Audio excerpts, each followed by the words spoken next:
Bonjour. Hier, j'ai arrosé ma plante. J'ai planté un noyau d'avocat. L'idée était de planter un noyau d'avocat et c'est ainsi que je définissais la manifestation. La manifestation, c'est émettre une pensée et dire une pensée comme étant vraie parce qu'on sait pertinemment que ça va pousser. On sait que ça va germer. On ne sait pas quand, on ne sait pas comment et on se détache de ça. Je plante ma manifestation, je plante mon intention. Je ne me questionne même plus si ça va pousser, je sais que ça va pousser.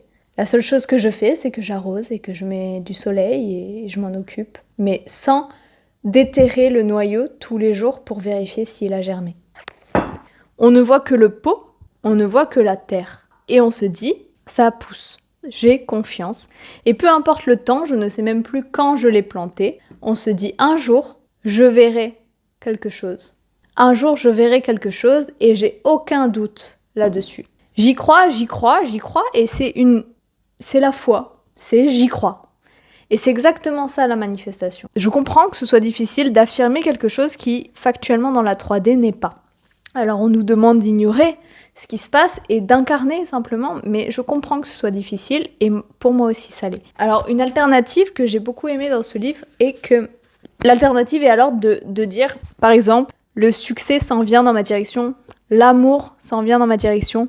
À présent, je suis guidée vers, toutes les choses me mènent à partir du principe que tout est fait pour arriver là où je suis déjà destinée à être. Et aussi cette gratitude de dire merci de m'apporter dans ma vie.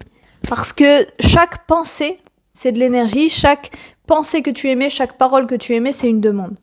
Ce qui se manifestera dans ta vie, c'est tes pensées majoritaires. C'est tout ce dont tu te répètes et tout ce que tu crois vrai. C'est pour ça que si tu demandes l'amour mais que tu ne te penses pas être capable d'être aimé, l'amour ne t'adviendra pas parce que ta croyance limitante est plus forte. Et à chaque fois qu'on te donnera un geste d'amour, tu penseras ne pas le mériter. Toutes tes croyances limitantes sont des barrières à tes manifestations. Et dans ce livre, concernant la manifestation, il y a vraiment cette phrase de « L'univers répond au « je suis », au « je », comme le génie de la lampe. C'est vraiment une formule magique. Comment enlever une pensée qu'on nous a inculquée et qu'on pense vraie ? Ne vaudrait-il pas mieux que ce soit toi qui manipule ton mental plutôt que le monde ? Ce qui se matérialise dans ta vie, c'est tes pensées, puis tes paroles, et ça se matérialise en action. Ils expliquent que pour contrer ça, tu dois passer d'abord par l'action, agir comme si ça l'était déjà, et ça deviendra ta pensée. Parce que ton mental est rempli de pensées réactives, des pensées qui naissent de l'expérience des autres. Un très petit nombre de tes pensées naissent de données que tu as produites. N'es-tu pas mieux armé avec des pensées créatives plutôt qu'avec des pensées réactives ? Tu es ce que tu crois être. Quand ta pensée est négative, cela devient un cercle vicieux. Une grande partie de ton expérience actuelle est fondée sur ta pensée antérieure. La pensée mène à l'expérience, qui mène à la pensée, qui mène à l'expérience. Il faut alors changer la pensée racine. La pensée nouvelle, c'est ta seule chance. C'est ta seule véritable occasion d'évoluer, de grandir, de vraiment devenir qui tu es vraiment. À présent, ton esprit est rempli de vieilles pensées, non seulement des vieilles pensées, mais surtout les vieilles pensées de quelqu'un d'autre. Il est important à présent, il est temps de changer d'idée à propos de certaines choses. C'est cela l'évolution. Tu vivras le résultat de tes pensées et de tes croyances. Tu ne peux pas avoir tout ce que tu veux. L'acte même de vouloir une chose la repousse loin de toi. Choisis, mais ne désire rien. La pensée est créative, oui. La parole est créative. L'action est créative. La pensée, la parole et l'action sont 3 niveaux de la création. Alors, prenons l'exemple. Je veux avoir de l'amour. Par conséquent, tu ne peux avoir ni l'amour, ni être aimé. Parce que l'univers n'a pas d'autre choix que de t'amener la manifestation directe de ta pensée à son égard. Ta pensée est « je veux avoir de l'amour ». Telle est ta pensée. C'est ton pouvoir créatif. L'univers te donne de désirer l'amour. Le bien, le mal n'existe pas. Il répond à ce que tu désires. Le mot « je » est alors la clé qui démarre le moteur de la création. Les mots « je suis » sont extrêmement puissants. Préfère alors « je suis » à « je veux ». Tu es un créateur très puissant, ne l'oublie pas. Si tu as une pensée, juste une fois, par la colère, ce n'est pas grave. Ce qui se manifeste, ce sont tes pensées que tu répètes et que tu estimes vraies au plus profond de ton âme. Intrinsèquement vraies. Si en plantant ce noyau d'avocat, je m'étais dit, il ne poussera pas, il ne va pas pousser. J'aurais beau planter la graine, si je suis intimement convaincue que ça ne poussera pas, parce que il faut faire comme ci, comme ça. Je ne sais pas si vous avez déjà vu toutes les préconisations qui existent pour planter un noyau d'avocat. C'est comme toutes les préconisations pour la manifestation. Il faut écrire, il faut machin, il faut parler, il faut pas le dire, il faut faire ça.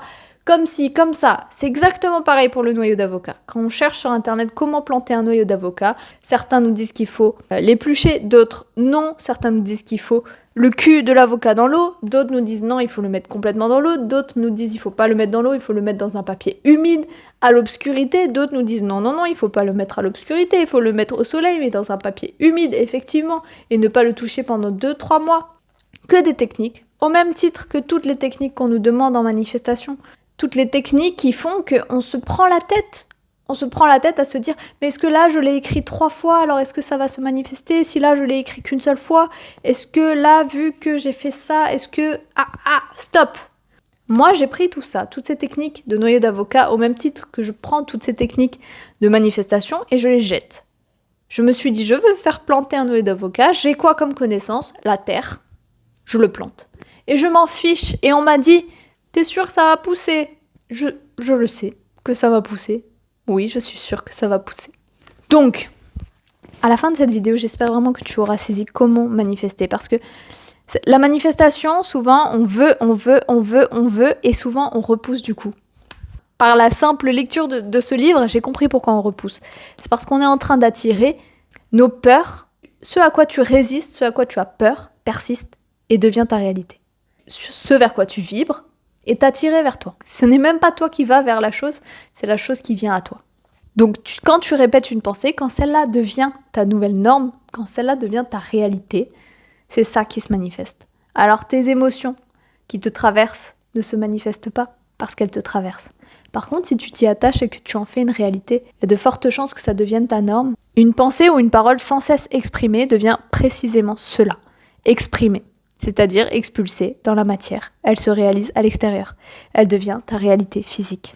Alors, j'ai envie de dire, avant même de vouloir manifester, on manifeste tout le temps, de toute façon. Donc, tu ne pourras jamais t'arrêter de manifester, sauf que là, tu es en train de manifester tes pensées ancrées en toi et dont tu n'as peut-être même pas conscience. Donc, avant même de vouloir manifester de nouvelles choses, donc positives pour ta vie, enlève toutes les choses qui t'empêchent de manifester réellement. Enlève tes croyances limitantes. Regarde-toi dans un miroir et assume et observe tes croyances limitantes. Nomme-les, qualifie-les et prends le temps de les expulser une par une.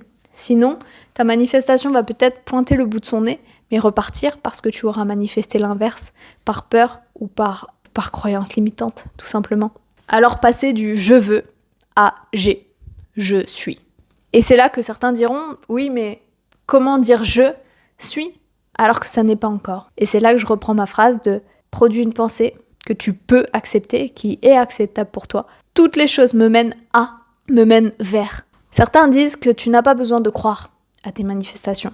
Dans un sens, c'est vrai parce que ta pensée est créatrice. En revanche, si tu n'y crois pas, ça veut dire qu'inconsciemment tu as d'autres croyances. Et c'est celles-ci qui vont se manifester et t'empêcher d'avoir ta manifestation. Donc c'est plutôt ça qui bloque ta manifestation. Quand on dit tu n'as pas besoin d'y croire, je comprends, mais pour moi, la foi est indispensable.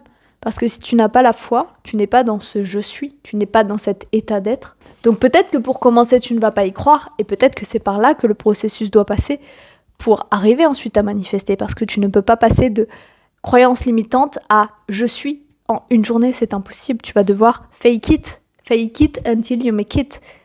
C'est fake it jusqu'à ce que ça marche, en fait. Donc oui, au début, tu vas pas y croire.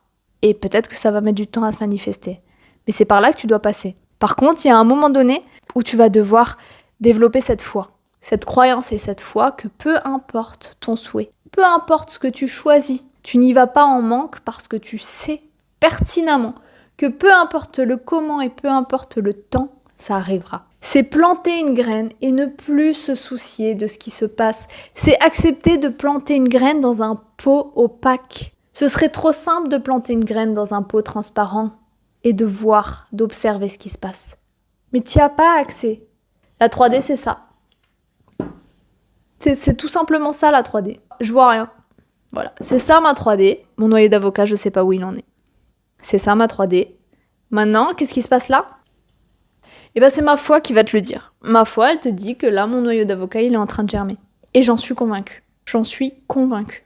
Et donc hier, en arrosant mon petit avocat, là où ma 3D me dit que non, et je m'en fous. Je cherche même pas à savoir en combien de temps un noyau d'avocat pousse. La Clotilde du passé aurait fait ça. En combien de temps un noyau d'avocat pousse? J'aurais presque même un peu creusé en vrai. Je sais que j'aurais été capable de faire ça. J'aurais demandé est-ce que c'est normal qu'au bout de temps et temps je ne vois rien, la. Mais là je l'ai planté, j'ai la foi, je vous jure. Cette foi, je parle pas de religion, je parle de confiance. Que quand tu choisis, tu obtiens. Et peu importe le comment, se détacher du comment. Je n'ai pas envie de savoir comment il va se démerder pour pousser. Je m'en fous. Je sais juste qu'il va pousser. Et c'est ça la manifestation, c'est juste ça. Tu choisis, tu ne désires rien. Et tu n'accordes aucune importance au temps et au comment. Parce que ton noyau d'avocat, tu t'en fiches de l'avoir maintenant ou dans 10 ans. L'important, c'est juste que tu sais que tu l'auras et que tu sais que tu es en paix avec ça. Donc, moi, hier, je vais arroser mon petit truc, là, ma petite 3D. J'arrose ma petite 3D en sachant que ça va pousser. Et puis, j'égoutte. Et je regarde.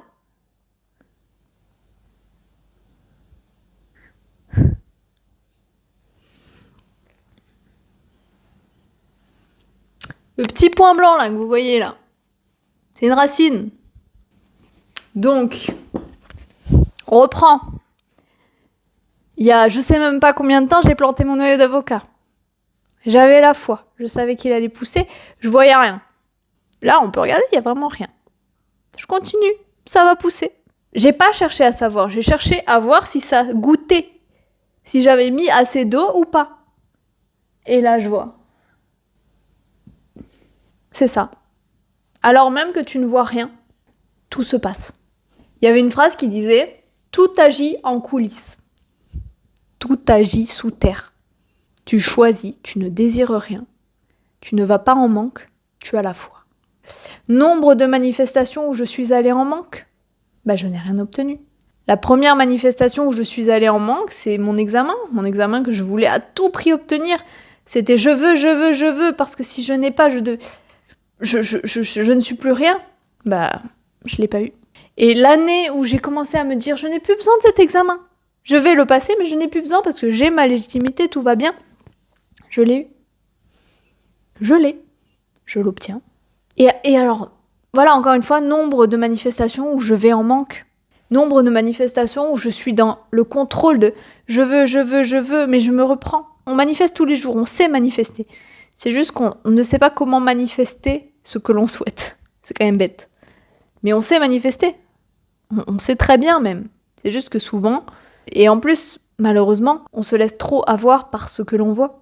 Et là, ce qui m'a aidée, c'est que je ne voyais pas. Je pense que c'est beaucoup plus simple d'avoir la foi quand tu ne vois rien, quand c'est opaque. De vérifier tous les jours, ça dit quoi? Ça dit que t'as pas la foi, t'as pas confiance. Quand tu demandes quelque chose et que tous les jours tu vérifies si c'est arrivé, t'envoies juste le message que t'y crois pas. T'envoies juste le message que t'en manques. T'envoies juste le message que tous les jours tu veux vérifier. Alors tous les jours tu vérifieras. Je caricature, hein, mais je sais que c'est dur. Je suis la première à galérer tous les jours. Quand tu vas dans une manifestation en état de manque, moi ça me prend là. Je le sens directement en fait. Je sens directement si c'est incarné ou pas. Quand je manifeste dans le manque, dans le contrôle, dans le je veux, j'ai la gorge nouée et je sens que je mens à l'univers. C'est moi, je le ressens comme ça, mais je sens que je mens. Quand j'y vais avec la foi, quand j'y vais incarné, quand j'y vais avec le lâcher-prise, je ressens tellement autre chose, ça se libère et je ne vérifie pas.